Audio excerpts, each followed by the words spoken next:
እጅግ አስደንጋጭ መረጃ ተሰምቷል። ስለ ፖለቲከኞቹ እየተነገረ ያለው ድብቅ ሚስጥር ውዝግቡ እጅግ ተባብሷል። ፍጥጫው በእጅጉ አይሏል። ጦርነቱ በአንድ ወር ጊዜ ውስጥ ሊጀመር ይችላል። ከትግራይ ጋር የተፈጸመ ፍቺ፣ ስለ ጌታቸው ረዳ የተሰማው አስደንጋጭ መረጃ። 4 ኪሎ በርካታ ጉዶችን እያስተናገደች ትገኛለች። በስተመጨረሻም ስለ ዶክተር ደሳለኝ ጫኔና ስለ ክርስቲያን ታደለ የተሰማው ሚስጥራዊ መረጃ እጅግ አስደንጋጭ ነው።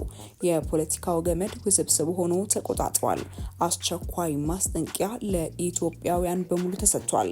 እኚህን ጉዳዮች በዝርዝር ሰዓታችን ሰፋ አድርገን የምናስደምጣችሁ ይሆናል። ሰላምና ጤና በያላችሁበት ሁሉ ይድረሳችሁ። የታርጌት ኒውስ ነው። በዚህ ቻናል ላይ የተለያዩ ወቅታዊና ትኩስ አበይት እውነተኛ መረጃዎችን የምናቀርብላችሁ ይሆናል። እስከ መረጃዎቻችን ፍጻሜ ድረስ አብራችሁን ቆዩ። እጅግ አስደንጋጭ ሆኖ ሰበር መረጃዎች ደርሰውናል።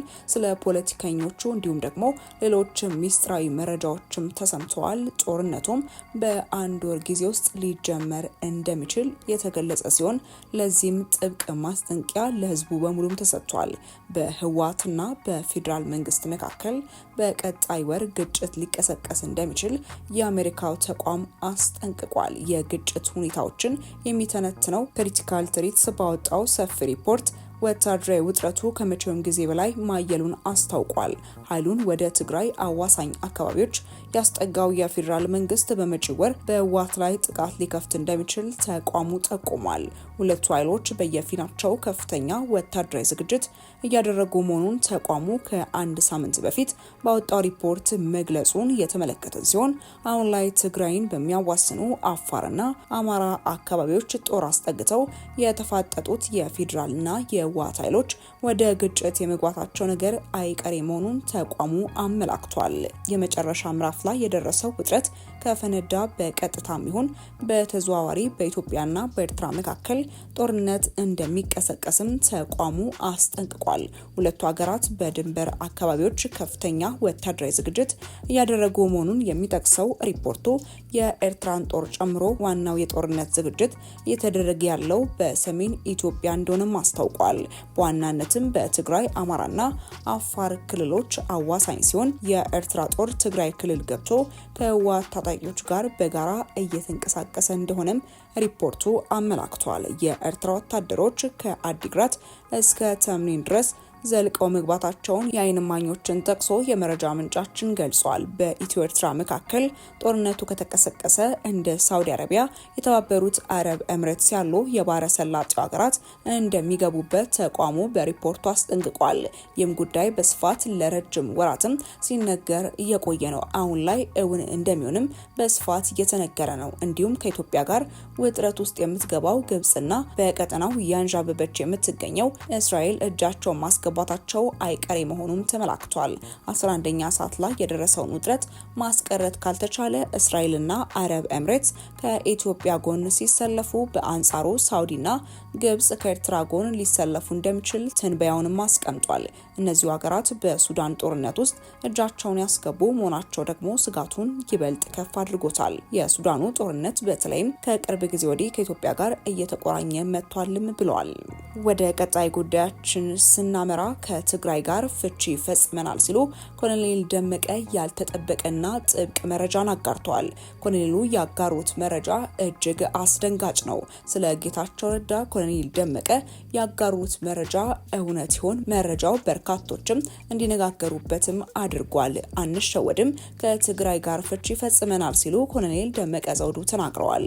ይህ የኮሎኔሉ ከትግራይ ጋር ፍቺ ፈጽመናል ንግግር በሁለቱ ህዝቦች መካከል ሽብልቅ ይፈጥራል በሚል ትችትም ገጥሞታል። የፌዴሬሽን ምክር ቤትን ሰሞንኛ ውሳኔ ከትግራይ ጋር የመጀመሪያ ፍቺ ፈጽመናል፣ ሙሉ ውሳኔ ሲወሰን ደግሞ ሙሉ ፍቺ እንፈጽማለን በሚልም ገልጸውታል። አንሸወድም፣ ትግሉ ይቀጥላል ያሉት የተከዜ ዘዋዛዥ የትግራይም ፖለቲከኞች ግብዝ በማለትም ዘልፈዋቸዋል። በአማራ ክልል ስር የተጠቃለለውንና የተቋቋመውን የወልቃይት ዞን ከሚመሩት መሃል አንዱ የሆኑት ኮሎኔል ደመቀ ዘውዱ ከሰሞኑ የፌዴሬሽን ምክር ቤት የወሰነውን ውሳኔ በተመለከተ ከአንድ ሚዲያ ጋር ቃለ ምልልስ አድርገዋል። በቃለ ምልልሱም ያነሷቸው ነጥቦች አነጋጋሪ አከራካሪም ሆነዋል።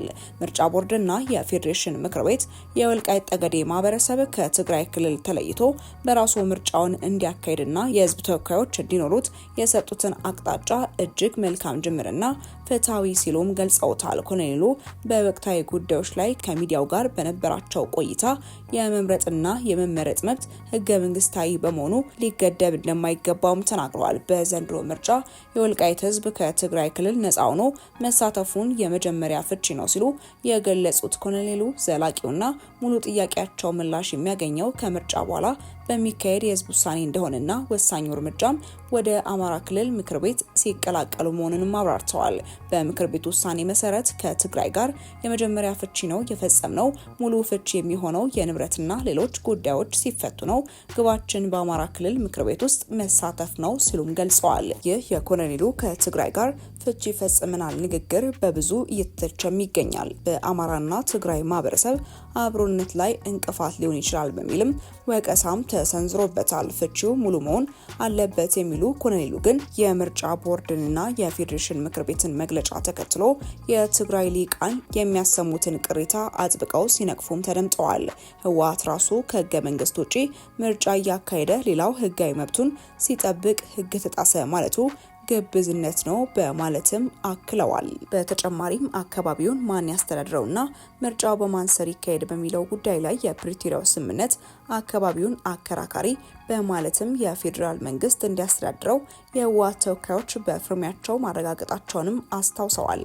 የትግራይ ሊቃን ስምምነቱን ሳይረዱ ወይም እያወቁ ህግ ተጣሰ ማለታቸው አግባብ እንዳልሆነ የገለጹት ኮሎኔል ደመቀ የፌዴራል ተቋማትን መቃወማቸውንም አውግዘዋል። ሌላ ከባድ ሚስጥር ያወጣ መረጃ ዶክተር ደሳለኝ ጫኔና ክርስቲያን ታደለ ከሻቢያ ጋር እንደሚሰሩ የሚገልጽ መረጃ ወጥቷል። መረጃውም እጅግ እያነጋገረ ይገኛል።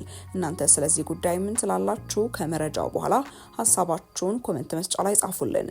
ዶክተር ደሳለኝ ጫኔና አቶ ክርስቲያን ታደለ የሻቢያን የውክልና እንቅስቃሴ ሲያካሂዱ ነበር የሚል ክስ ቀረበባቸው። የአማራ ብሔራዊ ንቅናቄ ከፍተኛ አመራር የሆነው ጋሻው መርሻ ከፓርቲው ተለይተው ስለሚገኙት አመራሮች ለቢቢሲ በሰጡት መግለጫ ዶክተር ደሳለኝ ጫኔና አቶ ክርስቲያን ታደለ የሻቢያን የውክልና ተልዕኮ ሲያራምዱ እንደነበር ተናግረዋል። አመራሩ ከቢቢሲ ጋር ባደረጉት ቆይታ በፓርቲ ውስጥ ተፈጥሯል የሚባለውን ክፍፍል በማስተባበል እነዚህ ግለሰቦች ከፓርቲው የተባረሩት በስነ ምግባር ጉድለትና ከድርጅቱ የፖለቲካ መስመር ውጪ በመንቀሳቀሳቸው መሆኑንም አስታውቀዋል። ከፍተኛ አመራሩ እንደገለጹትም እነ ዶክተር ደሳለኝ የሚያደርጉት ትግል ለአማራ ሕዝብ የሚደረግ ሳይሆን የኤርትራን አሊያም የሻቢያን ፍላጎት የሚያስፈጽም ነው። ግለሰቦቹ የፓርቲውን አቋም ሳይሆን የግል አጀንዳቸውን ሲያራምዱ በመገኘታቸው በስነ ምግባር ጉድለት ከፓርቲው እንዲባረሩ ተደርጓል ሲሉም ተደምጠዋል።